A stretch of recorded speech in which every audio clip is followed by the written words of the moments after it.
Hello my friend, હું ભૂમિકા વ્યાસ.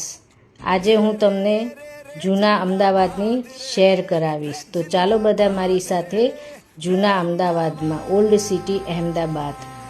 આજે હું અને મારી ફ્રેન્ડ અમે બે જૂની વાતો વાગોળતા અમદાવાદ શહેર માટે નીકળી ગયા. ત્યાં અમે સરસ્વતી વિદ્યાલયની મુલાકાત લીધી. એ જૂની યાદો, જૂની લપસણી, જૂના બારણા, ખીટીઓ, બારણાના કડા, એ જ બારી, એ જ રસોડું કે જ્યાં બાળકો માટે નાસ્તા અને લંચ બનતું હતું, એટલે કે જમવાનું બનતું હતું.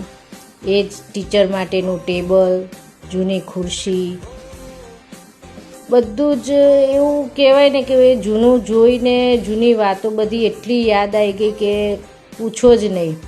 જૂના ટિફિનો જે અત્યારે જોવા બી નથી મળતા, ફાનસ જે જોવા જ નથી મળતા. આપણા જમાનાની થમ્સઅપ અને ગોલ્ડસ્પોટની બોટલો, પ્રાઇમસ, સ્ટોવ, જૂના ફોન જે શરૂઆતમાં આપણે BSNLના વાપરતા હતા, જે આજના બાળકોને તો ખબર જ નથી હોતો. પછી મેં અને મારી ફ્રેન્ડે અમે બે જણાએ ભેગા થઈને મહેતાના ખમણની મોજ માણી. ત્યાંથી અમે પેદલ એટલે કે ચાલતા પાછા અમે નીકળી ગયા માણેક ચોક જવા. ખાડિયાથી અમે પગપાળા નીકળ્યા, એટલે કે ચાલતા નીકળ્યા. આ છે ચકલેશ્વર મહાદેવ, જે રાયપુર ચોકમાં જ આવેલું છે અને બહુ જૂનું અને પૌરાણિક મંદિર છે. અમે બે જણ અમારી વાતો કરતાં જૂની યાદો, જૂની પોળની બધી વાતો કરતાં અમે નીકળી ગયા. મારે માણેક ચોકમાંથી કંસારા બજારમાંથી મારે અંબાજીની મૂર્તિ ખરીદી કરવી હતી. ત્યાં તમને બહુ બધી મૂર્તિઓ મળશે. વચમાં ગિરીશ કોલ્ડ ડ્રિંક આવ્યું. જ્યાં હું નાની હતી ત્યારે બહુ બધું ખાવા પીવાનું હતું. આ મૂર્તિ અમે પરચેસ કરી છે, ખરીદી કરી છે. આ જૂનું કંસારા બજાર છે અને ત્યાં આ તાંબા પિત્તળની મૂર્તિઓ, ઘર ડેકોરેશન માટેની દરેક વસ્તુઓ તમને બધું જ અવેલેબલ અને રિઝનેબલ ભાવમાં તમને મળી રહેશે. અહીંયા માંડવીની પોળ આવેલી છે. ત્યાં મારા માસી રહેતા હતા. અમે ચાલતા બધે નીકળતા હતા. અત્યારના જનરેશનમાં તો ચાલવું શું એ બી ખબર નથી હોતી, કે ચાલતા અહીંથી અહીં જવું હોય તો આજકાલના છોકરાઓ થાકી જાય છે, વ્હીકલ લઈને નીકળી જાય છે.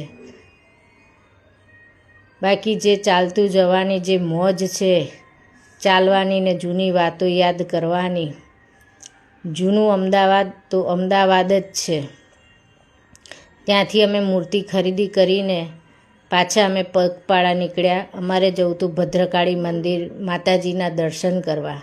રસ્તામાંથી મેં જાંબુ લીધા.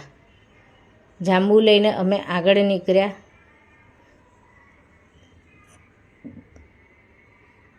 બહુ બધું કહેવાય ને કે ઘણી એવી યાદો હતી કે પૂછો જ નહીં. અહીંયા ફ્રૂટ માર્કેટ હતું જૂનું. હવે ડાલગડવાડ, ત્રણ દરવાજાથી અમે નીકળીને અમે ગયા ભદ્રકાળી મંદિર.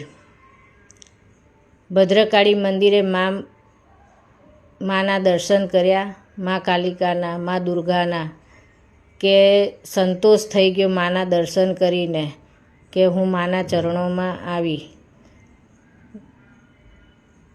ખૂબ આનંદ થયો, ખૂબ ખુશી થઈ, ખૂબ માતાજી પાસે જઈને હું રિલેક્સ ફીલ કરી. ત્યાંથી અમે પાછા નીકળ્યા.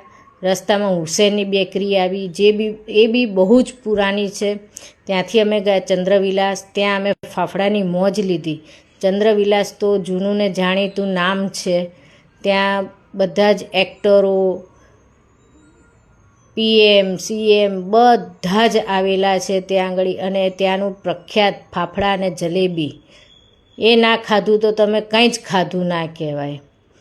બાકી મોજ તો મોજ જ છે. એ બી ચંદ્રવિલાસ રેસ્ટોરન્ટની. મિત્રો, તમે સિટીમાં જાઓ તો આટલી જગ્યા અચૂક જજો. હવે તમને બતાવું છું મારી શાળા, એટલે કે મારી સ્કૂલ, જ્યાં હું 7 થી 10 ધોરણ ભણી. RBRC સ્કૂલ, ખાડિયા 4 રસ્તા.